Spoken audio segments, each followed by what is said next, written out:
Hi, today's good person to know is Laura Crimmins. She's social and PR manager at Branded3, and she gave a talk on social media marketing. Now, we all know it's important, as is personalization and targeting, because we've heard it numerous times before, but do you know why? Well, Laura took us through some of the benefits and said that 93% of decisions are now based on social media. 93%. Can you imagine it? So if you're not on social media, you really ought to be, because it's no longer a trick. It's a must if you want to be successful in your business, because that's the way forward. But how do you know which platform to be on? And more importantly, when it comes to PPC, pay-per-click, how do you know which one is going to give you the most value for your money while simultaneously giving you the biggest reach? Well, Laura explained the main difference between the key players: Facebook, Twitter, LinkedIn, which is predominantly a business-to-business platform, and says there is no time like the present to get on board, because they've improved their analytics, their insights and their reporting, making them comparable to Google, which, as you know, has been offering this service since the beginning of time. This really is an informative video for anyone who's not yet using social media and considering doing PPC for the very first time. So I hope you enjoyed this video, and thank you for watching. What do you think will become most important in the next 3 years? Social media marketing is at the top. And personalisation and targeting is second, so both of those highly relevant. We should be focusing a lot more in terms of paid social media, but also in terms of organic activity. One thing I do want to say first of all is that if you are going to implement a paid social strategy, it needs to be aligned with the organic strategy as well. There is no point in paying for advertising on social media, so gaining lots of followers and lots of website traffic, if actually once they've liked your page or followed you on Twitter, you're not serving any good content after that, because all they're going to do is unlike, they're not going to visit your website, they're not going to convert, so ultimately you've wasted your money. So everything does need to be aligned properly. So 93% of shoppers are influenced by social media. So that's influenced in a range of ways. It doesn't mean that they directly convert as a result of social media, but it just proves again that actually this is something that's really important. It's really influencing people's buyer behaviour. If you haven't got a presence on Facebook and other social channels as well as Google and Yahoo, you really are missing out on a major audience. So although Yahoo is getting more visitors every month, people are spending more time on Facebook. So in terms of the amount of time that you've actually got to reach these people and serve your ads and engage with them, Facebook's actually beating Yahoo. So if you're going to have a second in terms of where you're paying for clicks, Facebook should really be there, not Yahoo. 20% of people, after engaging with a brand on Twitter, are then going on to search for the brand online. So coming back to what was spoken about earlier in terms of aligning all your brand activity, this just goes to show how important that is, because if you've got your social strategy doing one thing and advertising one product or one promotion, but you're not following that through in terms of your PPC activity, people are going to have that joined up journey that you want them to have, and ultimately you might miss out on that conversion. I really like StumbleUpon. I think it's a great platform. Again, it's more about that organic activity, and it's about making sure you've got really good content as opposed to just plugging in a product feed. But it rewards you, so if you put some content on there and pay through StumbleUpon Discovery to advertise that content to really relevant interests, and again you can be really targeted in terms of the demographics you want to go after, what people have registered an interest with, they'll reward you with organic activity as well. The green on the graph is where we paid for activity, and the blue is where that continued organic activity afterwards.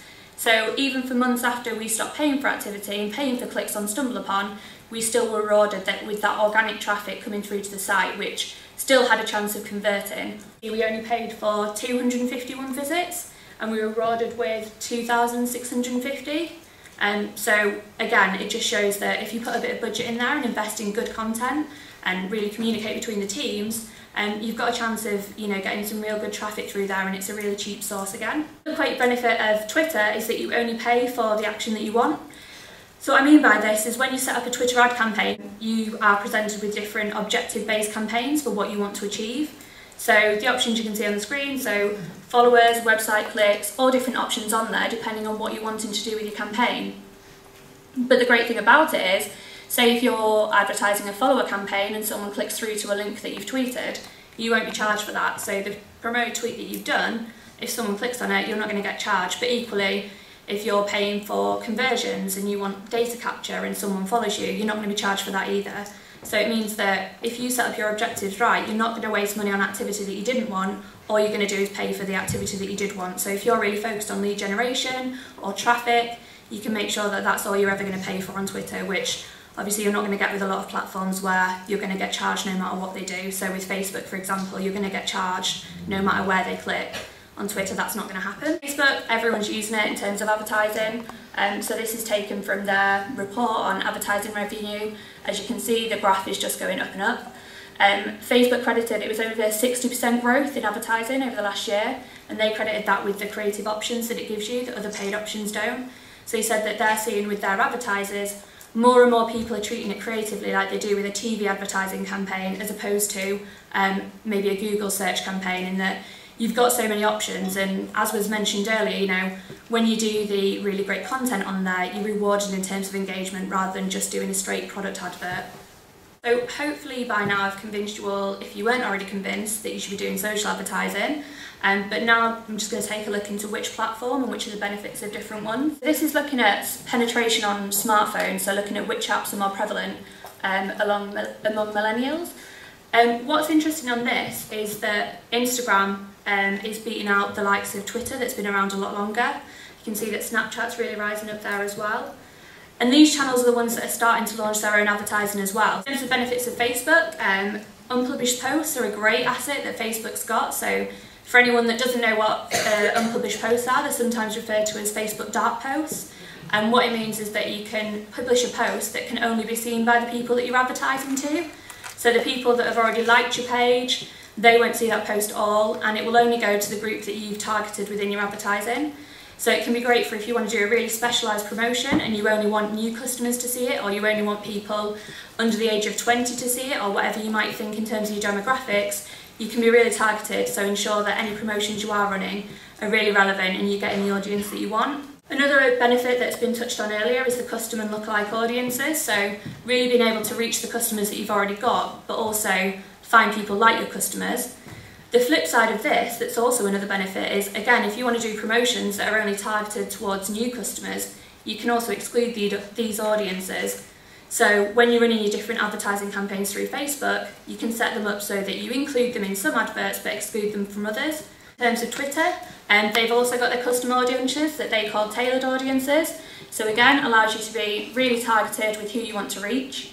Another benefit through Twitter is you can steal your competitors' followers. So within their campaigns, you can enter the accounts that you want to target. So if you know that your main competitor's got a load of really great followers, you can steal those and advertise directly to them. LinkedIn, not as many benefits, granted, but if you work in B2B, it really is the channel to be advertising on and really be active on. So why now? Why is now the time to be going into social, besides the fact that it's growing? Instagram's introduced better analytics, so earlier this year, end of last year, Instagram implemented its advertising solution. Facebook's launched cross-device reporting, so as you can see, over 32% of people that saw an ad on a mobile then converted on a desktop within 28 days. Previously, you'd have lost that information, so you wouldn't have seen that they'd converted. Snapchat's working on Snapchat discovery, so as I showed before, Snapchat's really the one that's growing in terms of penetration on smartphones in millennials. Now it's working on a discovery option. The great thing about it is that it wants it to be open to small and medium businesses. Pinterest now started testing self-serve ads, so you can start using that as a really effective advertising channel, and there's all kind of stats that come around all the time about how Pinterest drives the best kind of conversions in terms of e-commerce. So for e-commerce brands, it's a great new addition for them to start getting into advertising. All that goes to show is that these social platforms are really starting to understand what advertisers want. They're learning from what Google have done in terms of all the optimization, all the analytics that you want to see, and they're starting to implement them themselves. So hopefully it now becomes a platform that most of you, if you haven't done social before, it's starting to emulate more of what you're already used to through PPC.